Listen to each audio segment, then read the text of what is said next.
जी अल्हम्दुलिल्लाह। आज नासिर अदीब साहब मुख्तार ख्वाजा फिल्म प्रोडक्शंस की फिल्म का स्क्रिप्ट लिखने के लिए यहाँ पर मौजूद हैं आज, और उनका पहला दिन है यहाँ पर। मैं दिल की अथाह गहराइयों से उन्हें वेलकम कहता हूँ, और मेरे लिए बड़े ही ऑनर की बात है कि जब जब पाकिस्तान फिल्म इंडस्ट्री की हिस्ट्री लिखी जाएगी तो मौरख सबसे ऊपर लिखेगा कि पाकिस्तान में सबसे ज़्यादा फिल्में डायरेक्ट करने का एजाज़ जो है the one and only Masood Bhatt साहब को है। तो मसूद भट्ट साहब, सर हम आपको वेलकम कहते हैं। सर आप तशरीफ लाइए। थैंक यू अजी, आपकी ज़रा नवाजी है, आप बहुत बाअदब हैं बासु साहब।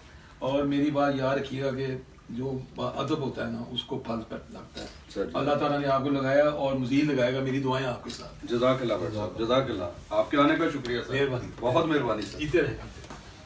यहाँ भी आके और अच्छा लगा। आज राना शम्मा साहब के साथ भी काफ़ी दिनों बाद मुलाकात हुई है। ये ज़्यादातर बासु साहब को टाइम देते हैं तो देना भी चाहिए, क्योंकि उन्होंने इनके लिए काफ़ी टाइटल फिल्में लिखी हैं और बनाई हैं एज ए डायरेक्टर भी।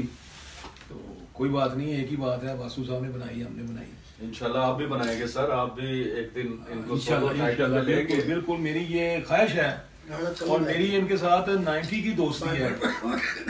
जब मैं माजू बना रहा था तो उस वक्त से मेरी इनकी दोस्ती